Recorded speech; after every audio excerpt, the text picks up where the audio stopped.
नमस्कार दोस्तों, इस महाशिवरात्रि पर भगवान शिव के वाहन नंदी को खिला दे ये एक चीज, होगे भोलेनाथ प्रसन्न, बरसेगा पैसा ही पैसा।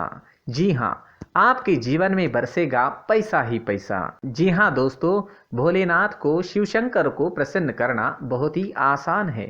बहुत ही आसान तरीके से भगवान भोलेनाथ जल्द ही प्रसन्न हो जाते हैं और अपने भक्तों को वो सब कुछ दे देते हैं, भक्तों की तिजोरी भर देते हैं। तो चलिए दोस्तों, जानते हैं इस महाशिवरात्रि पर हम ऐसा क्या कर सकते हैं कि भोलेनाथ हम पर प्रसन्न हो जाए, हमारी तिजोरी भर दे, हम पर अपनी कृपा बरसाए।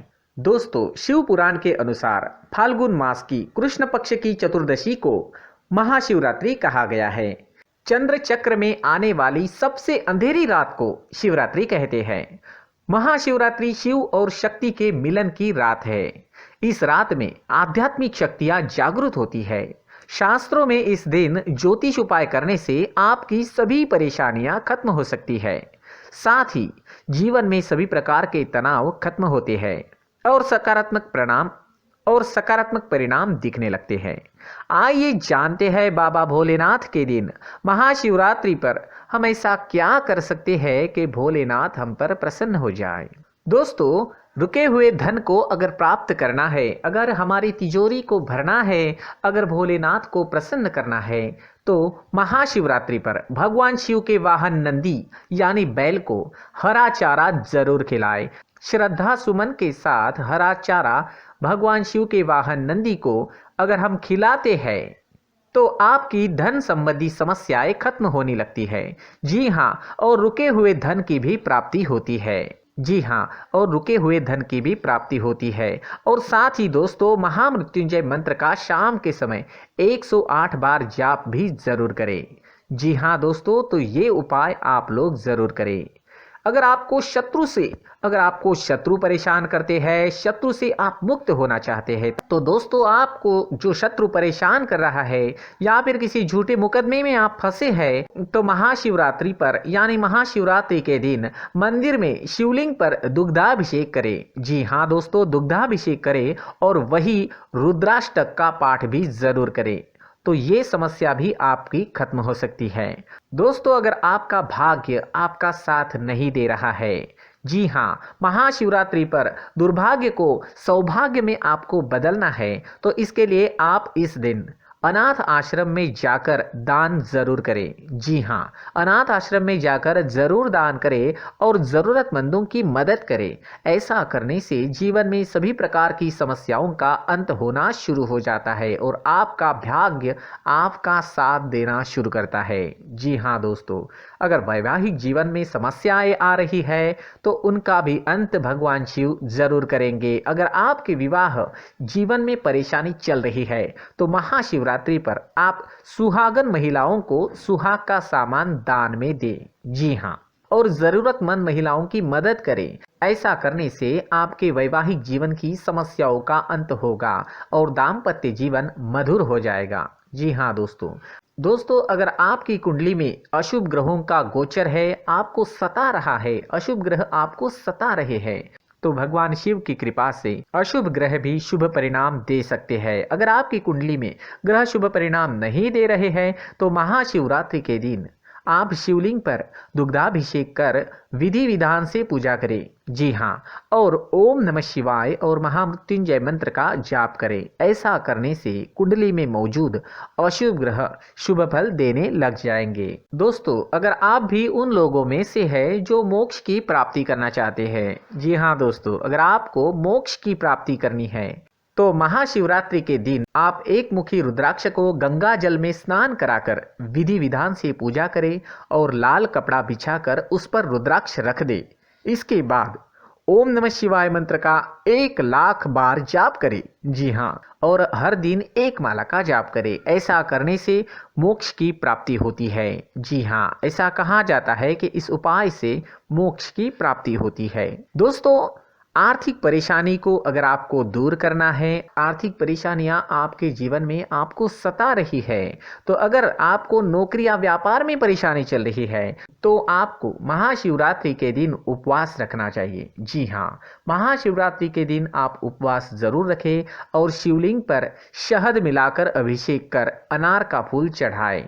जी हाँ, शिवलिंग पर शहद मिलाकर अभिषेक करें और अनार का फूल चढ़ाएं। ऐसा करने से व्यापार में तेजी आने लगेगी और नौकरी संबंधित समस्याओं का भी अंत हो जाएगा।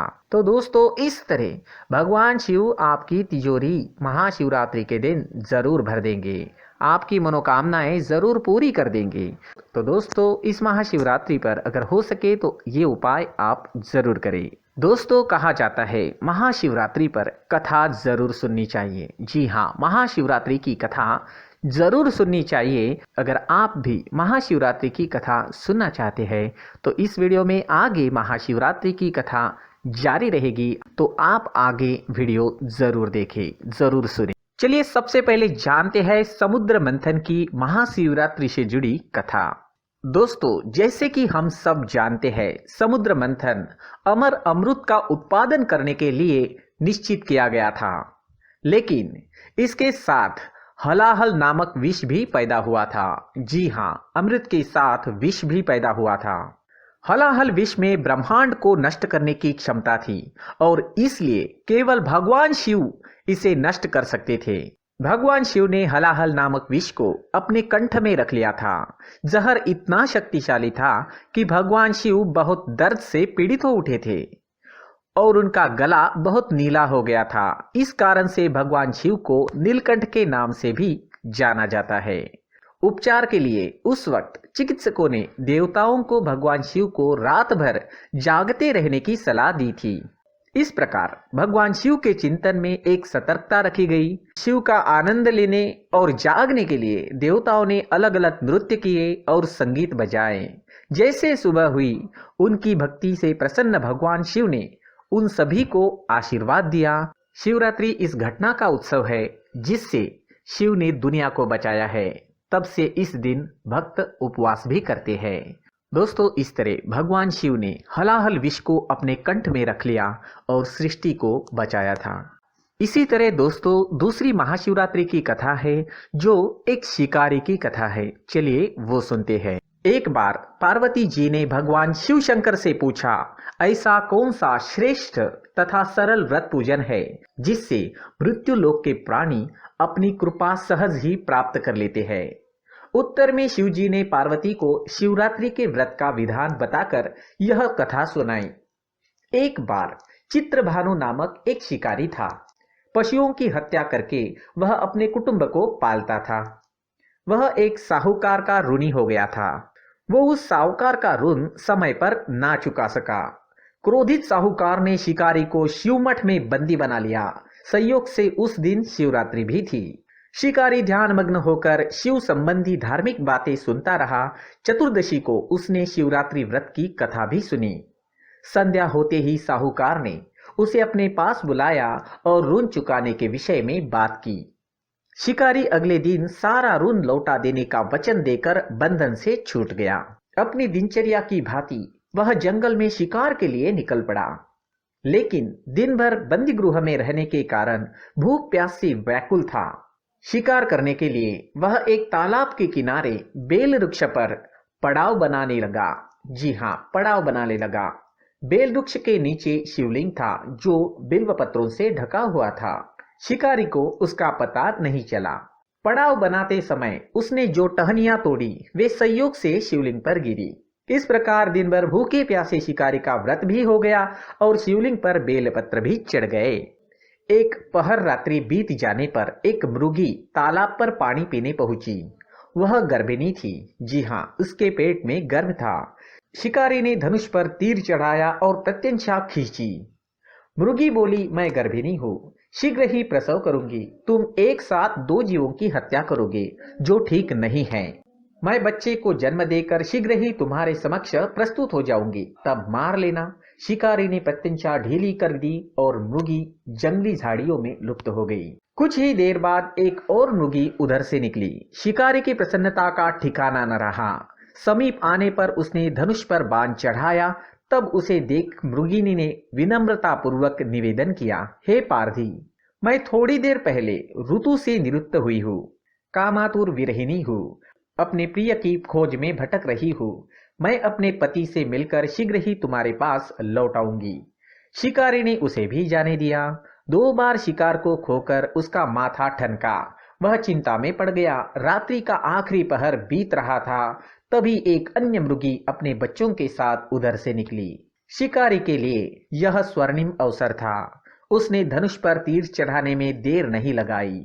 वह तीर छोड़ने ही वाला था कि मुर्गी बोली, हे पारधी, मैं इन बच्चों को इनके पिता के हवाले करके लौट आऊंगी। उस समय शिकारी हंसा और बोला, सामने आए शिकार को छोड़ दूं, मैं ऐसा मूर्ख नहीं हूँ। इससे पहले मैं 2 बार अपना शिकार खो चुका हूँ। मेरे बच्चे भूख प्यास से तड़प रहे होंगे। उत्तर में मृगी ने फिर कहा, जैसे तुम्हें अपने बच्चों की ममता सता रही है, ठीक वैसे ही मुझे भी। इसलिए सिर्फ बच्चों के नाम पर मैं थोड़ी देर के लिए जीवन दान मांग रही हूँ। हे पारधी, मेरा विश्वास कर, मैं इन्हें इनके पिता के पास छोड़कर तुरंत लौटने की प्रतिज्ञा करती हूँ। मृगी का दीन स्वर सुनकर शिकारी को उस पर दया आ गई। उसने उस मृगी को भी जाने दिया। शिकार के अभाव में बेल वृक्ष पर बैठा शिकारी बेल पत्र तोड़ तोड़ कर नीचे फेंक रहा था। पौ फटने को हुई तो एक पुष्ट मृग उसके रास्ते पर आया। शिकारी ने सोच लिया कि इसका शिकार वह अवश्य करेगा। शिकारी की तनी प्रत्यंचा देखकर मृग विनीत स्वर में बोला, हे पारधी भाई, यदि तुमने मुझसे पूर्व अपने वाली 3 मृगियों तथा छोटे छोटे बच्चों को मार डाला है तो मुझे भी मारने में विलंब न करो, ताकि मुझे उनके वियोग में एक क्षण भी दुख न सहना पड़े। मैं उन मृगियों का पति हूँ। यदि तुमने उन्हें जीवन दान दिया है तो मुझे भी कुछ क्षण का जीवन दान दे दो। यदि तुमने उन्हें जीवन दान दिया है तो मुझे भी कुछ क्षण का जीवन देने की कृपा करो। मैं उनसे मिलकर तुम्हारे समक्ष उपस्थित हो जाऊंगा।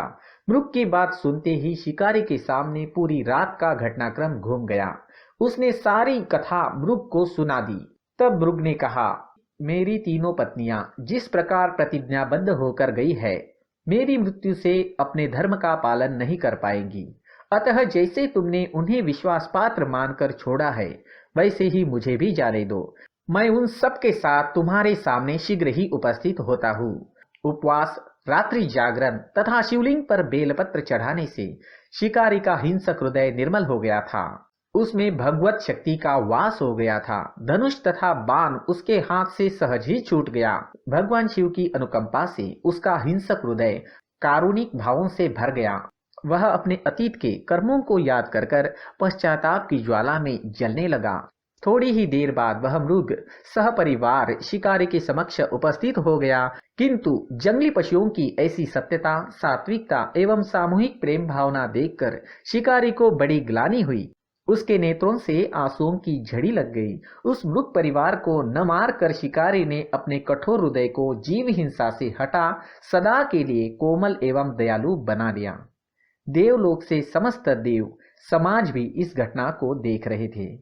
इस घटना की परिणति होते ही देवी देवताओं ने पुष्प वर्षा की। तब शिकारी तथा मृग परिवार मोक्ष को प्राप्त हुआ। तो दोस्तों, ये है महाशिवरात्रि की कथाएं। पूरी वीडियो देखने के लिए बहुत बहुत धन्यवाद।